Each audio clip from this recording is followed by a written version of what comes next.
l'Afrique des Grands Lacs au tournant de son histoire pour lutter contre les massacres à grande échelle. Et puis, en plus petit, tu t'es dit du permis de tuer au nom du génocide rwandais à la mise en cause d'un projet criminel. Alors, toi qui as regardé tout ça toute la semaine, comment on peut définir cette situation des Grands Lacs? Et à côté de toi, en face de toi, il y a bien sûr l'ami Malouti.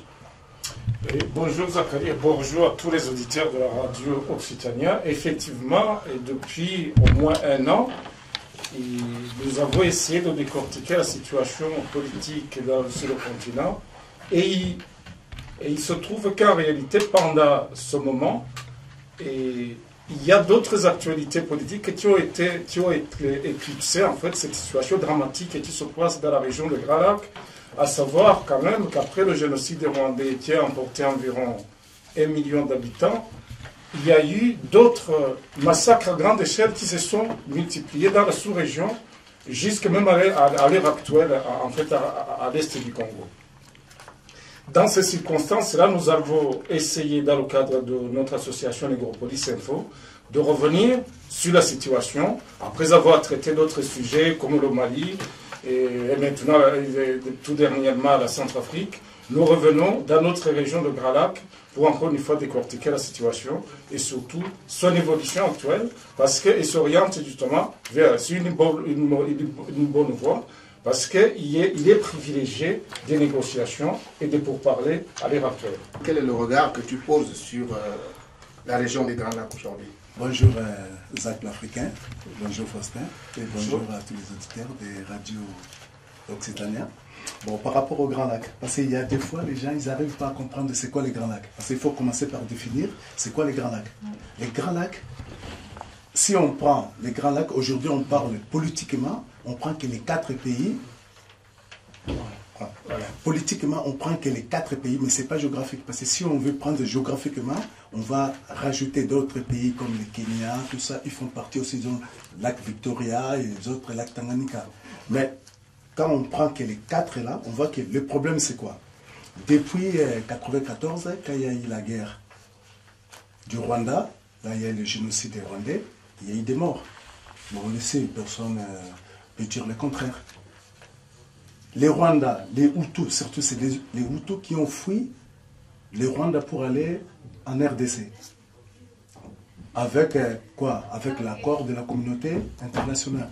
Qu'ils ont demandé à la RDC d'accueillir ces Hutus-là. Parce qu'ils ne savaient pas où aller. Mais ces Hutus-là, aujourd'hui, c'est à partir dès que Kagame trouve des excuses pour attaquer le Congo. Parce que lui, pour lui, c'est quoi? Ces Hutus, ils vont toujours les chercher. Partout où ils iront, ils vont les chercher. Mais aujourd'hui, les mêmes Hutus qui lui demandent, de négocier, parce qu'ils ont déposé les armes depuis décembre, le 30 décembre, ils ont annoncé ça. Ils ont déposé les armes, ils veulent négocier avec le gouvernement de Kigali. Mais personne ne veut lui parler. On les accuse des génocidaires. Or, la majorité des Hutus qui sont au Congo, RDC, ils sont jeunes. Ils sont nés après la génocide rwandaise, et les autres, ils sont allés au Zaïre, ils étaient encore jeunes, 5 ans, bon, je dirais 5 à 8 ans, même ceux qui sont allés à 1 an. Aujourd'hui, ils ont 20 ans, ils combattent à FDLR, mais ils ne sont pas des génocidaires. C'est que les Rwandais ne veulent pas comprendre. On accuse toujours le Congo, qui abrite les groupes qui attaquent les Rwandais. Or, on oublie que c'est Kigali qui fait pire que le Congo. Et pour replacer beaucoup plus les idées, j'aimerais bien souligner quand même qu'il y a, après le génocide rwandais, il y a eu un état de grâce qui a été accordé au Rwanda, autrement dit un état de silence de la communauté internationale, ce que derrière les victimes, et d'ailleurs moi-même j'appellerais comme une sorte de permis de tuer qui a été accordé au régime de Kigali avec Kagame au pouvoir, et qui ont bénéficié pendant une longue période, de tuer dans le silence de la communauté internationale. Autrement dit, à cause du poids du génocide, la communauté internationale se rapprocha simplement de n'avoir pas été intervenue au Rwanda. Ils ont gardé le silence par rapport aux crimes commis par le même régime qui venait en quelque sorte de conquérir le pouvoir au Rwanda. Et c'est pendant cette succession de crimes que justement, je dis que pendant cette période, la communauté internationale a quasiment accordé le permis de tuer à Kagame et le régime de Kigali. Et c'est pendant ce même permis, ce n'était pas simplement le permis de tuer, c'était aussi le permis d'aller piller les ressources naturelles du Congo. Et cette faveur qui a été accordée par la communauté internationale au Rwanda, et que peut-être beaucoup de victimes dénoncent même jusqu'à maintenant, et que la communauté internationale commence à comprendre que c'est une aberration, qu'ils ont commencé maintenant à mettre des pressions sur le régime de Kigali pour qu'il puisse en quelque sorte arrêter de prendre toujours comme prétexte les réfugiés ou tous qui sont au Rwanda, que l'OFP considère comme des génocidaires qui se sont réfugiés au Congo, mais en réalité, l'époque de génocidaires est quasiment révolue, parce qu'on se rappellera tout de même que ça va faire près de 20 ans que cette histoire dure. On ne peut pas, on dirait que ce sont des enfants peut-être de ces génocidaires, mais qui ne sont plus des génocidaires en réalité. Et la communauté internationale, que ce soit dans le cadre de l'Interpol, continue à lutter contre ça, contre ces génocidaires. Pas plus tard d'ailleurs que la semaine dernière, il y avait un officier qui était jugé à Paris. Cela montre qu'en réalité, justement, ce permis tend à être révolu. C'est pourquoi je disais que l'Afrique des Grands Lacs arrive à un tournant où on doit empêcher le Rwanda de continuer à prendre le prétexte qu'il y a des intérêts à moins sur le territoire du Congo et de continuer à aller tuer impunément et à piller les ressources naturelles du Congo de cette manière-là, avec un prétexte de ce genre-là. C'est sans doute le point magistral qui constitue en quelque sorte le vrai problème de la région de Grand Lac. Nous mettons le doigt dans la plaie, puisque la semaine dernière, le Parlement congolais a voté une loi pour amnistier tous ces crimes. Ah, d'accord.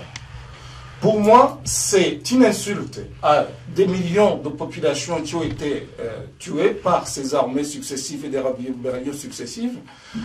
Autrement dit, on est en train, pour acheter la paix dans la sous-région, on est en train de fermer les yeux sur des crimes de grande ampleur et surtout on est en train d'effacer l'ardoise de crimes que le Rwanda a perpétrés au Congo avec le régime de Kagame, suivi de rébellions d'ailleurs qui se sont succédées. Et c'est une loi qui, à mon avis, si réellement elle couvrait tous ces crimes, c'est vraiment une insulte à la population, aux populations qui ont été assassinées. C'est dans ce sens-là que je me dis que l'information est d'actualité, surtout après l'adoption de cette loi qui a été adoptée par le Parlement congolais. Parce qu'on parle du M23, on parle du président, et à côté du président rwandais même, c'est une autre question sans mal, qui lui cherche la mort comme ça, parce qu'on a l'impression que les gens, on a vraiment envie d'avoir sa peau. La coalition entre l'armée de Kabila qui voulait renverser Mobutu, plus le Rwanda, plus l'Ouganda. Ces trois factions, ce sont eux qui sont responsables des crimes qu'on est en train d'évaluer dans la sous-région des Grands Lacs, qui vont jusqu'à quasiment à 7 millions de morts, qu'ils soient congolais ou réfugiés Hutus. Voilà donc les responsables déjà ciblés. C'est-à-dire, c'est l'armée de la rébellion de Kabila Père, qui a été financé par le Rwanda et l'Ouganda, et qui continue à perpétrer les crimes dans la sous-région. Mais alors, dans ce cas-là, mon cher, est-ce qu'un jour on verra quand même la sortie du tunnel, hein? Peut-être entre le président rwandais et Kabila, puisque Kabila père doit vraiment quelque chose au Rwanda, puisque ce sont eux qui les ont aidés à rentrer en vainqueur à Kinshasa. Et au jour d'aujourd'hui, qu'est-ce qui se passe réellement entre les deux présidents pour qu'ils ne s'entendent pas? On ne l'a pas accordé ou on n'a pas donné le permis de tuer. Parce que c'est un accord. La RDC a fait que respecter les accords d'Addis Abeba. Qu'est-ce qu'ils disaient ces accords-là? Il fallait que le peuple congolais se réconcilie. Il faut qu'il y ait la tolérance et la démocratie. Pour tout ça, il faut quand même discuter avec l'M23, c'est des Congolais. Kagame était là, Museveni, tout le monde était là. Il a exigé à Joseph Kabila de discuter avec l'M23. Mais ils ne veulent pas discuter avec les rebelles. Les Congos ont discuté, mais quand on dit qu'il a autorisé ou quoi, non, il n'y a rien. Parce qu'il y a des actes qui ont qui ont été amnistiés, par exemple, puis on prend les actes d'insurrection, les actes de guerre et les délits politiques. Ces actes-là ont été amnistiés, mais ils ont exclu les crimes tels que le génocide, les crimes de guerre et les crimes contre l'humanité. C'est exclu dans ces accords. Donc on ne va pas dire que ou la RDC, il a... Je ne sais pas. Ils peuvent facilement détourner justement cette loi pour l'utiliser en disant nous sommes des hommes politiques, mais en réalité ce sont des criminels crapuleux qui ont massacré des gens. Et c'est dans ce sens-là en fait, c'est une faille qui est ouverte en fait pour pouvoir favoriser ce genre de détournement en fait de la situation. En ce sens que, justement, aujourd'hui, quelqu'un, un criminel de guerre, si on n'arrive pas à prouver dans quelles circonstances il a pu commettre ces crimes, il devient automatiquement comme un politique qui défendait une cause bien déterminée. Et ce glissement est facile. Et si ce glissement est facile et que les criminels rebelles peuvent s'engouffrer là-dedans, c'est là où se trouve justement ce risque. Nous sommes en présence de crimes contre l'humanité. Et d'ailleurs, même les experts de l'ONU vont jusqu'à dire que c'est des crimes parfois qui peuvent être assimilés à du génocide. D'où la notion d'ailleurs du double génocide qui parfois est occulté ou est abordé partout dans le monde. C'est dans ce sens-là que je vous dis, il y a un danger. 7 millions de morts. Et pour question de dire, il nous faut une paix à tout prix, on sacrifie tous ces gens-là, on laisse en liberté ces criminels déambuler dans le monde. Et c'est là où je me dis, il y a un vrai danger dans ce sens-là de cette loi. D'autant plus que cette loi peut être détournée et chacun tirant de son côté en disant, en fait, non, j'étais certes porte-parole de tel mouvement, j'étais un politique, je n'étais pas criminel. Et on le sait très bien que il y aura des gens qui auront toujours tendance à vouloir attirer vers ce côté de glissement qui pourra en quelque sorte les mettre à l'abri. Que faut-il faire au jour d'aujourd'hui? Si on vous mettez l'un à l'autre à la tête d'une commission de réconciliation d'une façon ou d'une autre, d'après vous, qu'est-ce que vous savez-vous, vous êtes cher à votre cœur de Rwandais, au jour d'aujourd'hui, qu'est-ce qu'on peut vraiment faire? Que peut-on faire? Qu'est-ce qu'il faut faire? Le processus, dans le cadre de la situation actuelle du problème, le processus de démocratisation est enclenché, déjà à commencer par le Congo. Il y a le processus de négociation aussi qui est déjà enclenché, avec beaucoup de concessions que le Congo accorde, mais que le Rwanda n'accorde pas. Pourquoi? Parce que le Rwanda ne trouve pas son intérêt si le Congo est pacifié. Donc le Rwanda continue à agiter toujours les petites rébellions, des menaces qu'il invente d'ailleurs. Et, voilà. Et le processus est avéré.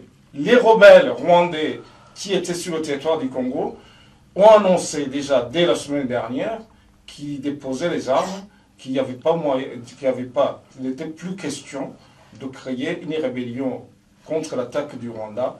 Voilà. Tout de suite, automatiquement, le Rwanda se retrouve isolé, d'autant plus que toutes les justifications qu'il donnait, c'était pour aller poursuivre ces rebelles ou tout qui était sur le territoire du Congo. Donc le processus est enclenché, le Congo manifeste sa bonne volonté, il donne beaucoup de concessions. Par contre, il y a un blocus qui se trouve du côté du Rwanda. Pour le processus de réconciliation, ce qu'il faut savoir déjà, lors de son discours d'investiture, le 26 janvier 2001, le président Joseph Kabila avait pris l'engagement de doter le Congo-Kinshasa d'une armée moderne, forte, bien équipée, responsable et respectueuse des droits de chacun et capable de défendre la nation. Or, jusqu'au jour d'aujourd'hui, rien n'a été fait 13 ans après.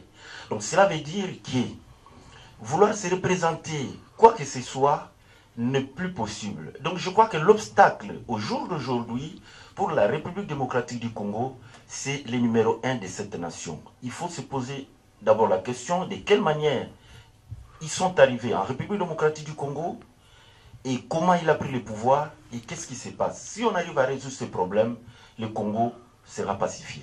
Au Congo aujourd'hui, on arrive à discuter. Si les rebelles et les gouvernements en place arrivent à discuter, donc ça veut dire qu'il y a déjà une attente, on peut se parler.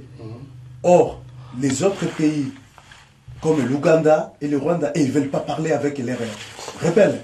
Pourquoi ils ne parleront pas, ils ne feront pas comme les Congolais?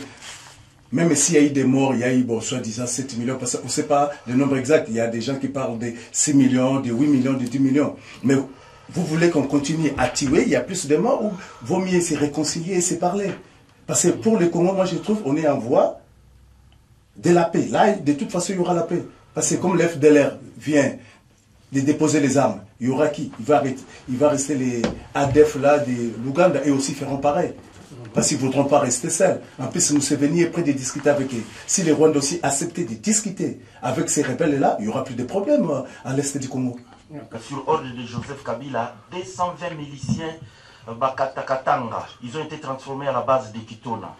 Donc, pour aller prendre une formation militaire et réintégrer l'armée de la République. Les Batakatanga, leur origine, ils sont douteuses déjà. Ils sont venus du Katanga, on ne sait pas s'ils sont venus du Rwanda directement. Au lieu de les juger dans les Katanga, on les a transférés à Kinshasa maintenant. Arrivés à Kinshasa, sur ordre du président de la République, sans concertation avec le Premier ministre, puisque vous savez très bien aujourd'hui, en République démocratique du Congo, plus précisément à Kinshasa, il n'y a pas de gouvernement. Donc tout est en suspension. Et pendant ce temps, le président de la République continue à faire ses manœuvres, à placer ses pions. Donc voilà les choses qui pouvaient à la longue déstabiliser la situation en République démocratique du Congo. Ça, il faut faire attention. Je dirais qu'après avoir analysé la situation du Congo jusqu'à maintenant, et puis surtout avec l'actualité récente, le Congo souffre de plusieurs carences, c'est-à-dire d'abord il n'a pas d'armée structurée, puisque l'armée dont on parle actuellement, c'est une armée ethno-régionale, et c'est des factions.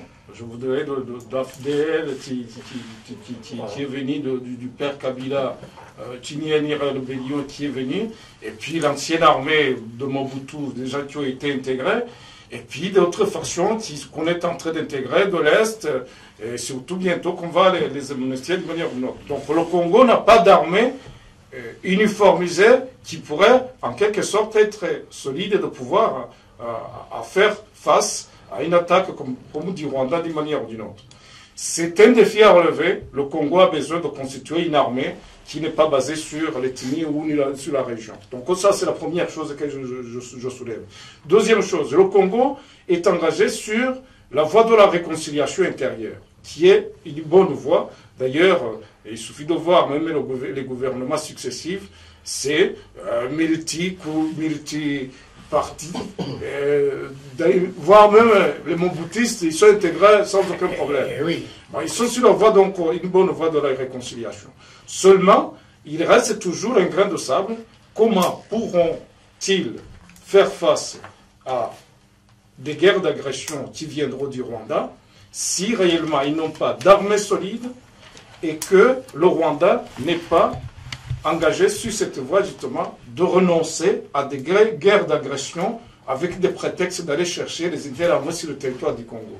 On est dans une situation beaucoup plus compliquée. Mais il y a quand même des espoirs. Le Rwanda commence à être un pays isolé. Nous avons, dans un processus démocratique, par exemple, dans la sous-région, les pays aux alentours, ils s'orientent vers la démocratie. Nous avons le Burundi, qui est sur une très bonne voie de la démocratie. Je viens d'évoquer le Congo, qui est sur une bonne voie de la réconciliation et de la démocratie. La Tanzanie, qui est une grande puissance sous-régionale, déjà commence à faire des pressions sur le Rwanda pour que le Rwanda puisse en quelque sorte négocier avec les FDLR qui étaient au Congo. Tout cela nous montre qu'en réalité, le Rwanda, avec des pressions internationales, pourra à un certain moment céder pour pouvoir en quelque sorte s'orienter sur la voie sur laquelle justement s'oriente le Congo qui est sur une bonne voie en tout cas de réconciliation du peuple dans un premier temps et de la démocratisation ensuite. Attaquer les Congos, un jour ça finira. Ou ça finira par retourner contre lui et contre les Rwandais. Ou c'est aux Rwandais d'assumer aussi les responsabilités et de manifester, de dire à Kagame que non, ce que tu fais c'est pas bon. Parce que l'FDLR demande jusqu'à discuter, à négocier. S'ils veulent négocier, ils sont prêts peut-être à aller en prison, c'est qu'ils ont commis des crimes. Et ceux qui sont innocents, ces gosses-là qui sont nés aux Zaïre, malgré qu'ils sont Hutus, ils n'ont jamais participé au génocide. Et ils peuvent quand même retourner. Merci Justement, Passy, Malouti, je disais tout à l'heure, vous étiez promoteur artistique des artistes à Toulouse. Et bien sûr, mon cher ami Faustin, qui n'est plus à présenter, mais on le fait quand même, pour ceux qui viennent de prendre en cours et qui ne sont pas de Toulouse en tout cas. Vous êtes donc responsable, on va dire secrétaire général de l'association des animateurs et journalistes africains à Toulouse, Négropolis Info.